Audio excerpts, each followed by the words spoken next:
Folks, welcome to a special edition of the Texas SignalCast. I'm your host, Joe Desotel, and I'm here with my co-host today, David Leffler. Hey, David. Hey, Joe. How's it going?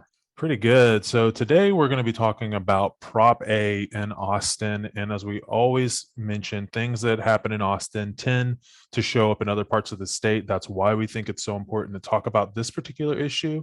This is about police funding. And as we know, since 2020, this has been a really big issue all over the country since the protests of George Floyd and others unarmed men who have been shot by police officers and killed by police officers. And in this case, it led to a series of events in Austin over reallocation of police funding, and then right-wing groups going up in arms, trying to raise the funding of police in the city of Austin, and different sort of narratives that have come from that.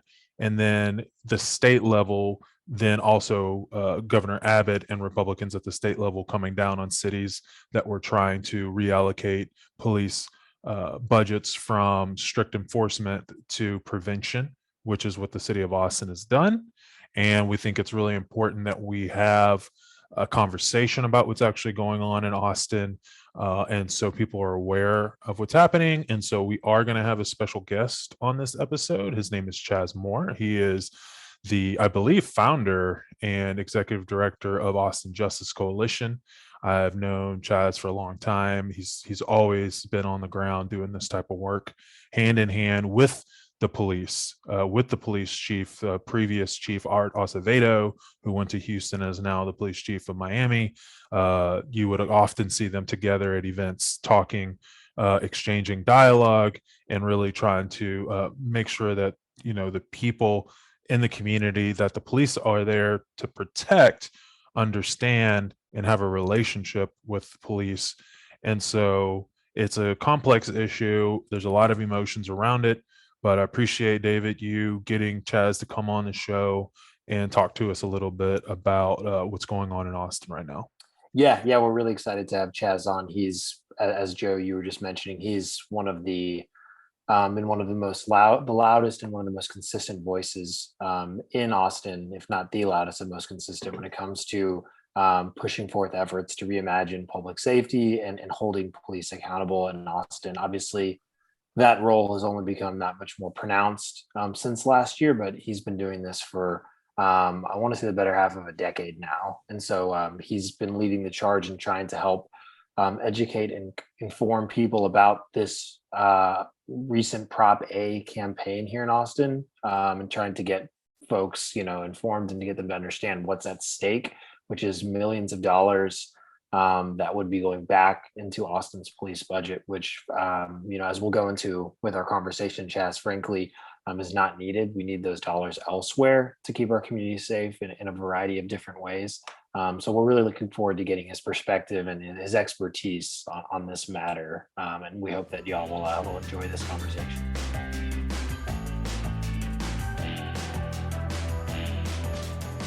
All right, folks, we're going to welcome in Chaz Moore here. Welcome, Chaz. Thanks for joining us today. Thank y'all for having me. Yeah, we talked a little bit about your past work, but also how you've been leading Austin Justice Coalition for the past several years, and it's kind of all leading up to what we're going to be voting for and here in Austin in Prop A. And we always iterate on the show how it's important. We have a somewhat of a statewide audience here, but the idea is so many things that start in Austin end up in other places, and this becomes a test ground for what conservatives can do to beat back the progressive movement that's happening across the country.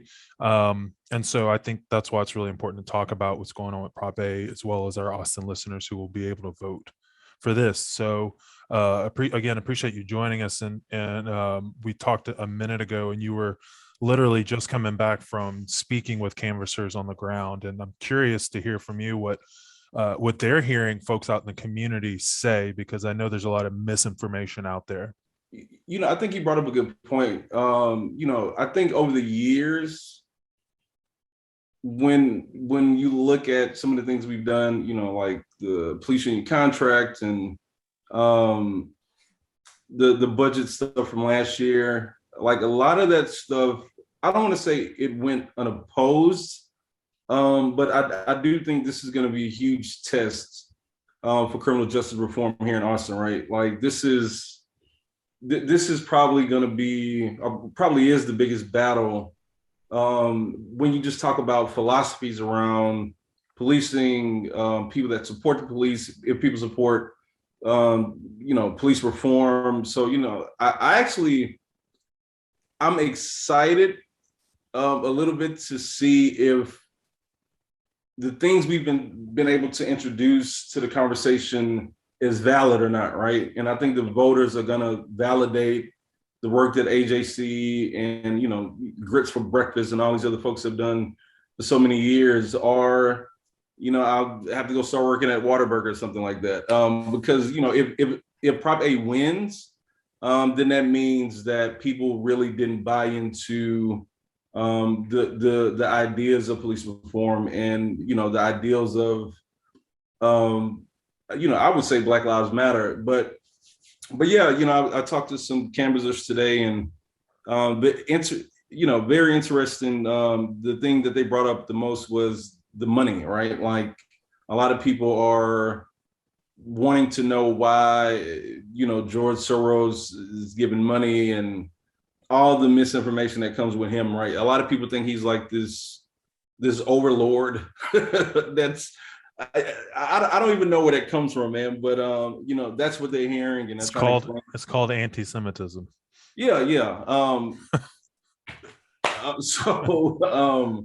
Which is very interesting to me. The fact that people are surprised that the Jewish guy is giving money to like an anti-police thing, like that makes sense to me. So people being shocked by that is just, it's just weird. But but they're also telling me that they're hearing a lot of just repeated misinformation, because that's what Save Austin Now has been doing. Like they started this whole thing by getting people to sign a petition by lying to them, saying this was police reform. They're still lying, saying this is only going to cost 1.2% of the budget. Like just all these crazy things. Like they're lying, saying Austin is like this dangerous place. I read one of the little door hangers today, and it was just like Austin is so dangerous, and things are just triple and quadruple worse than what it was a year ago and whatnot. So like they say they're hearing that, but then the canvassers, like once they talk to people and like actually give them facts, people are just kind of shocked that Save Austin Now is lying so much. And I think lying is a strong word, but like it's literally what they're doing. I totally agree. I totally agree. It is a strong word, but you look at the people who are behind this, and they did the same with the homelessness issue. And Matt Makoviak, who is the leader of the Republican Party in Travis County, who was also the founder of Save Austin Now. I mean, they've led since Trump this entire disinformation campaign across the country about different issues, scare tactics, disinformation, misinformation, intentionally so. And so it's not super surprising to see that happen on this issue.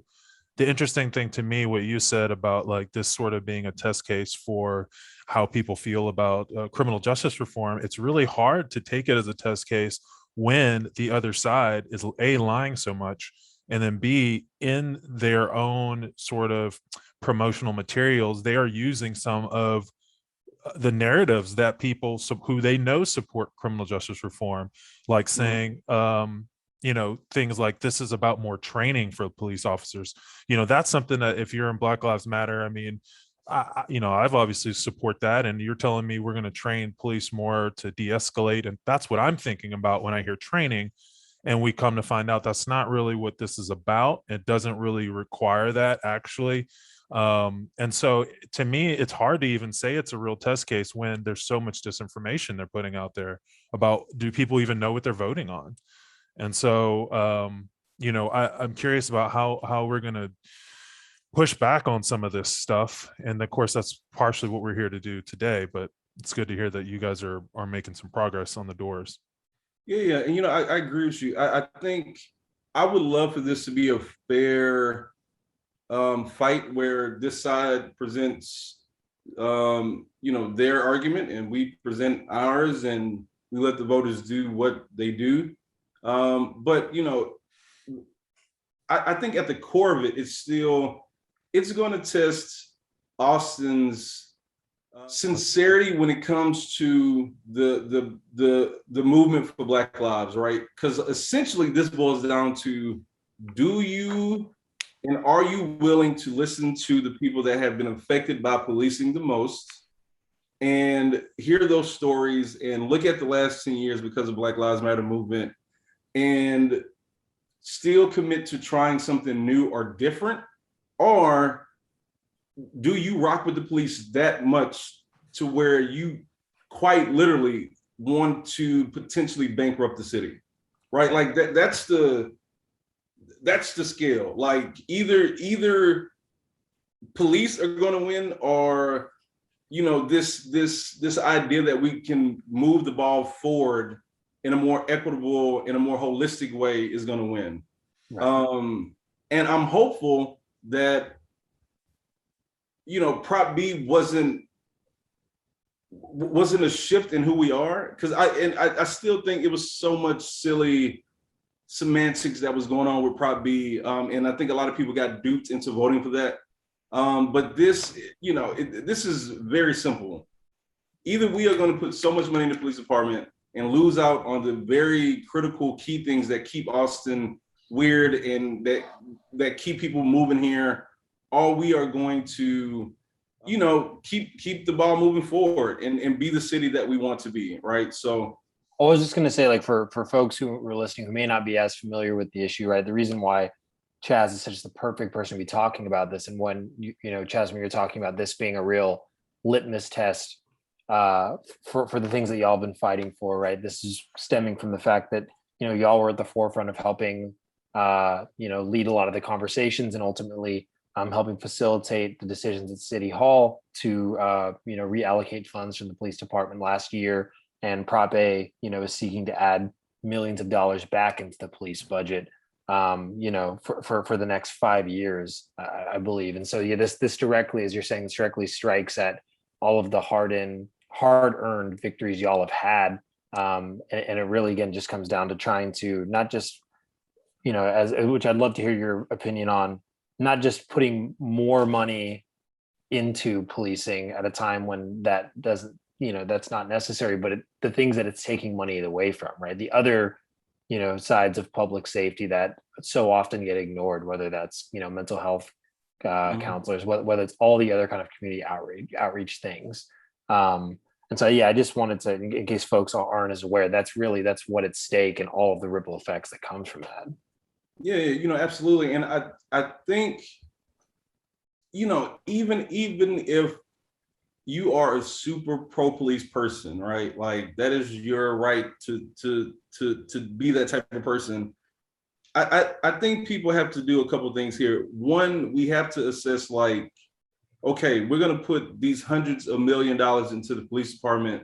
Where's that money going to come from, right? Like, and then in that instance, when you start trying to balance the books, I would challenge people to like really examine and broaden the definition of what public safety is, right? Like, right. Public safety, in my opinion at least, is very much having community spaces for people to go and like just exist and be in community with one another, right? And I think, if we're going to put 450 more cops into the police department, we have to find that money first, and that means that money is going to come from the things lowest on the totem pole that we do care about. But that means parks, pools, libraries, which already don't have any money. And then also that's going to start leaking into, EMS, which is very much a part of public safety, right? And like you said, the mental health services, right? Like, we know cops are not trained. They do not have the proper education or tools to deal with all the things that come in times of crisis, right? Mental health, domestic abuse. I would say cops don't handle that very well.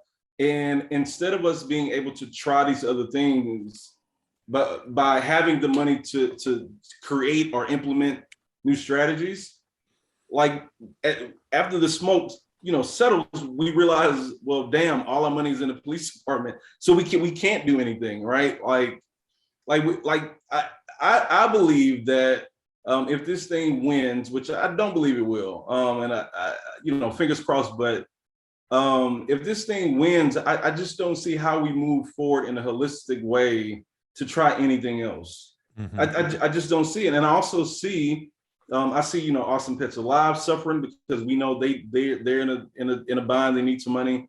And I also I see pools and parks being stretched thin or potentially closing forever because we quite literally won't have the money to keep these things open. We just won't. Mm-hmm.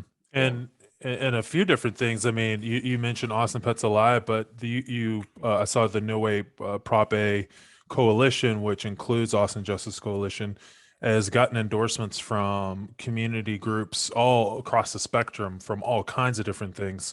The ACLU, Austin AFSCME, which is obviously the municipal union, and then transit advocates, just all kinds of things, all kinds of union progressive organizations, Austin Civil Rights Project. Folks who are doing big work all over the state of Texas are focused on looking at this. Women's groups, the Lilith Fund. I mean, it's just really across the board. And so my hope is that they are able to communicate with the communities that they represent and be able to explain what's going on. Because as you just said, this will tie the city to this funding, and then we have no flexibility to do anything else. And I really like what you said about this started as a conversation about reimagining public safety, but the idea is that law enforcement is only one part of public safety. And so we have to remind people, the old adage I like to recall is an ounce of prevention is worth, or a pound of cure. And essentially just, that means that if we can prevent the crimes from happening, then there's less crime to respond to.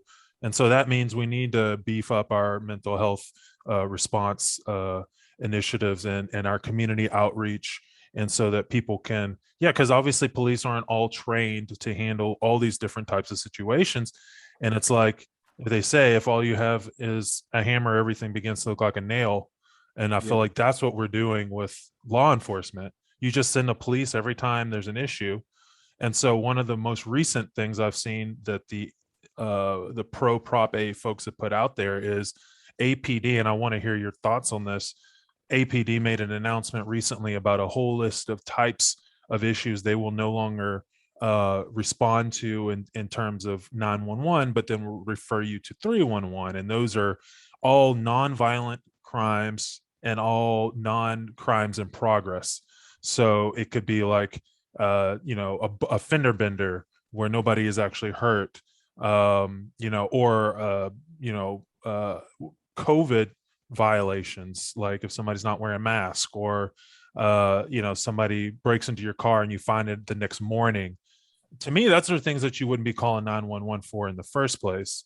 But I'm curious, do you think that was intentionally put out by APD to scare people, or do you think that's just being used by Prop A to scare people? What are your thoughts around that kind of announcement they put out? I do think it was used as a fear tactic, but I think based on some of the conversations I've seen online, at least, people were very quickly able to kind of say, well, actually, this makes sense, right? Like, I get into a fender bender. What, do I actually need a guy with a gun to show up, right? Right. But somebody broke into my car. This person is not here. Cop shows up. We know 9 times out of 10, that's done anyway, right? So, I think it was used as a fear tactic, but I don't think it really came off the way I believe it was intended. I think people looked at this like, oh, well, this makes sense, right? And totally. And to me, it's just like, well, if the police are so understaffed, and now you're taking all these things that y'all really shouldn't be doing or don't need to do anyway, now you can go do whatever police work actually is. What I mean? So it sounds like a balance. Yeah, right. And then, COVID violations. Well, half of the police department has COVID anyway, right? So y'all probably shouldn't be showing up to those anyway. Prostitution is another one. that's a whole conversation around, is prostitution something that should be illegal anyway, right? Like, how do we make sure people that engage in that line of work have the rights and protections that they need to have? So yeah, I look at it like, hey, you're doing everybody a favor, right? Like, those things are not things that really necessarily need a cop to be there in the first place. Yeah. And the timing of it is kind of weird, but yeah, I don't know. It's just a lot of weird stuff going on in the city right now. So, and they're certainly using it in that way. I mean, the pro campaign is using it in that way. But I agree with you. When I read the list, I was like, well, why are people calling 911 for these things? Like, that sounds like a waste of resources. And just to give you a quick anecdote for myself, like when I was dating my wife, we went one day, we had left our car on 6th Street that night. And then so we came back the next morning to get her car, and had been broken into, and we could see in the back seat their window was shattered, a couple things were missing, but there was blood there, so somebody had cut themselves clearly on the window. We happened to look up, and right there at the corner of Kamal and 6th Street at Cisco's was a cop car, and we're like, oh, this is perfect, we'll go tell the cops, look, somebody broke into our car. Well, we went up to them and we told them, hey, look, somebody broke into our car. And they're like, okay. And we're like, well, like, there's evidence, there's like blood there. And he literally looks us dead in the eye and he goes, sweet justice. And so, like, and then that was it. Like, he was like, well, great, like, you got him. Like, that was it. Like, he didn't want to like know our name or take a report. My whole point is, they don't see this as an emergency anyway. So if we would have called 911, they would have not done anything anyway. And this was 5 years ago, way before any conversations, any George Floyd protests or defund the police as a narrative or any of that happened. And so my point is, these aren't even emergencies. And so the cops aren't there to respond to those things anyway. And they clearly don't see that as their job. So now they're just making it official. Yeah. And so now we know, we could let the community know, if you have a non-emergency issue, call 311. That's why it's there. And there's nothing for me to say to that, but I agree, and I think I think you're right. I just think I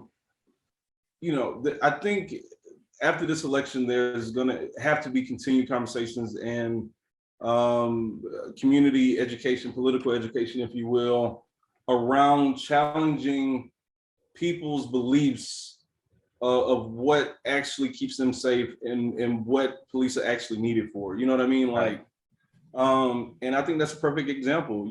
I tell people all the time, police very rarely, if at all, prevent crime from happening, right? Yeah. Like when you look at some of the shootings on 6th Street, one of the most policed areas in Austin, people are still shooting and people are still doing illegal things. So, and I also tell people, like, you 9 times out of 10 call the cops after the bad thing has happened. Right. So, and go back to something you said earlier, Joe, is like,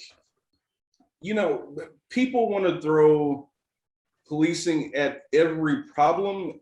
And like, policing has become the answer to a lot of our ills, but it's not the solution, right? Like, somebody mugged somebody at an ATM, right? The true problem there is, why does this person feel, or what are they lacking to harm and take something from this other person, right? So the problem there is poverty, lack of resources for that person to feel whole to where they don't need to do that. So instead of us addressing that and coming up with a solution for that, we just throw police at it. Like, this person did something bad. We don't look at the reason why they did something bad. This person did something bad. Let's take them to jail. But the problem still exists, right? The problem that this person felt so desperately to take something from somebody else, that problem still exists, and you can't police your way out of that. So until we really start getting to the root causes of why people do the things they do, or why people feel the way they feel, people like Matt Wackowiak and Save Austin Now want to try to police our way out of everything because they believe, and rightfully so. If I'm a white male like Matt Wackowiak and I have these values, these Republican conservative values, I do believe the police keep me safe. Absolutely. But me being who I am and looking like I look, I know historically police presence means something completely different. Right. And there have been stories like just last year and since the beginning of time of where Black and brown people call the police.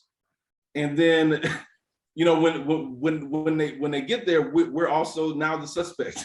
Right. Right. So it's just like all these conversations have to be had after this debate, no matter which way it goes. After this election, because, if they do win, like the underlying problems, the underlying traumas that cause people to do the things that they're doing, like that's still going to be there. You know what I mean? So. Yeah. Well, and can you talk about like Chaz, if you can just kind of go on that a little bit more about how now of all times, right? Austin with its continuing to skyrocket cost of living, the growing economic and racial inequities that are only being exacerbated from that now especially is a time where the city can't be but putting money towards something that doesn't address those issues, putting hundreds of millions of dollars towards something that don't address those issues that are rapidly worsening, and that, the city, across the board is very much at a major inflection point for its future, and that, something like this, couldn't be timed out worse, right? Oh, absolutely. I think we're at a time now to where the city is, every financial resource that we have to try to quell some of these societal issues, we need every penny.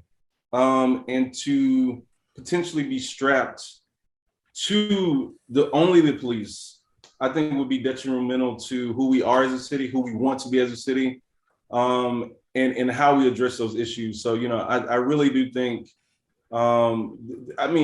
this is just, it's wrong on so many levels, because it would really prevent us from being, I think Austin is a leader in at least we try to be a leader until the governor steps in and says we can't do that. But I do think we try to be leaders in how we approach problems. And I think if this does pass, there's no way possible we'll be able to keep going on that track. Mm-hmm. And just to point out for listeners, because Joe and I were talking before we started recording this, and we were both surprised by the fact that we were actually looking up some figures before talking to you, and the fact that Austin's the budget it just approved, that included $442 million for APD for the next year, which is an all-time high for the city. So much of what the pro Prop A folks over at Save Austin Now are saying, that Austin slashed its city budget or its police budget, and that all of that's being thrown to the wayside, and that's just not true. Yeah, the Austin Police Department right now has the highest budget they've ever had, right? And I've seen, I think on Twitter or maybe Facebook, somebody asked on the Save Austin Now page, is this going to refund the police department? And the reply, the one word reply to that was yes. I'm just like, no, that already happened. Like the governor came in with House Bill 1900 that says we can't take any money from the police department or they're going to hold our state revenue tax. So they got the money back and some to have the highest police budget that we've seen in the city ever. So it's, again, this is all a part of the lies that Save Austin Now has been saying, like, oh, the police department has been defunded, even when we took the money away, like to reallocate it, we didn't fund them. Like we didn't defund the police department. Right. So, it's just all BS, is all political BS for this group Save Austin Now own political gain, potential gain. But my job is to make sure that we beat them and they go to San Antonio somewhere. I hope we can send them further than San Antonio, but Yeah, like uh, Arkansas somewhere. Like, yeah, there you you go. know, Yeah, someplace that's already embraced what they're doing. Um, I mean, you mentioned they like to police everything. Well, that was literally the previous issue that they ran on was the homelessness issue, and that was their answer for that as well. Police. We should just arrest these people, because we don't like to look at them, and instead of house them. And so, yeah, I mean it's pretty frustrating. But you mentioned how many areas where this is wrong. But I'm also noticing in the narrative of the No Way Prop A campaign, there are a couple different sets. There are folks who are more in line with the criminal justice aspect of this and why it might actually be the wrong way to go.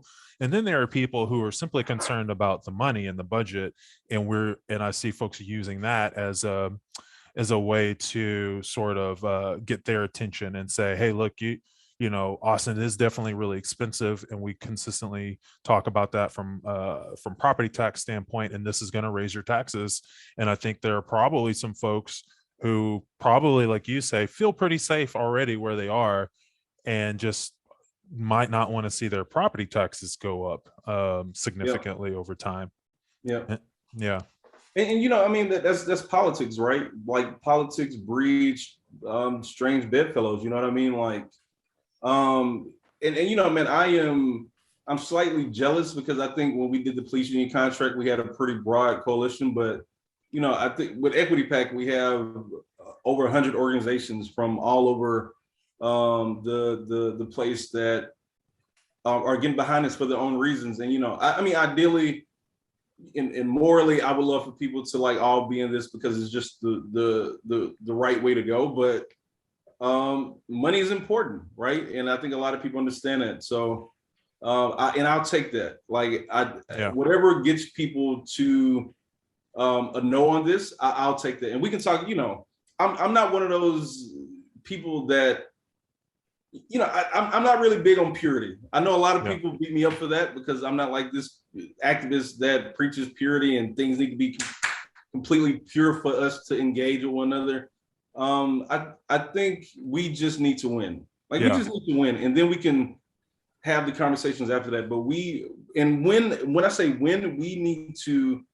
I think between 60 and 80%, we need to defeat this to be solid about who we are as a city and about our ideals and about how we approach public safety moving forward. So yeah, well, I definitely appreciate your ability to speak with different folks and not have that purity mindset, because in some ways it's a cop out, no pun intended, but it's like allows people to not engage in the process. And we do have to build coalitions. And at the end of the day, this is a yes or no. It's not a yes, no, maybe, if, then, but what. It is straight up yes or no. And the more people we can get to say no, the better off we're going to be. And so I definitely think that is important. And I mentioned before you were on the call how, I would see you talking to the chief of police, probably more than Matt Makoviak has ever talked to a chief of police, constantly engaging in that conversation. And that's what real, leaders do, and people who actually want to see change. And you've engaged in that. And so this isn't a, we hate the police type of thing. This is like people want to feel safe in their community, and that's what we want. And it takes more than just enforcement of the law to get that done. And so, I guess all in all, what would you say is sort of your sort of elevator pitch and your final sort of ask of folks as we sort of wrap this up and get very close to early voting starting right now? Man, like I think unlike the other side, where they just want you to take everything they say at face value, I would highly encourage people to like get to the facts of this themselves. Like, go do your research, right? Go look at how much this costs. Go look at or try to find, I should say, any data that proves more cops produce more safety. Like, go really get into the weeds of this and become the most educated and informed voter that you can and make that decision, right? And I would also encourage people to think about the future of Austin. Like, what type of Austin do we want? Do we want, Austin to become like a mini police state, or do we want Austin to still be the beautiful green and pool, infested and thriving city that is going to center communities and people and invest in that? Are we just going to put all our money into the police department, right? Like, so much is on the line, and I just want people to really get out of the politics of it all and do their research and think about what they want Austin to be, and know that whatever they vote, during early voting or November 2nd is going to decide that in a very, very huge way. So, And just for folks, just in case you were, if you're listening and if you live in Austin, early voting runs from October 18th through the 29th. Election day is November 2nd. And in case you want to, check out Chaz's work with Austin Justice Coalition, their website is austinjustice.org. Chaz, if someone's listening and they don't live in Austin, but they want to get involved with this, what are some good ways for them to either donate or help spread the word?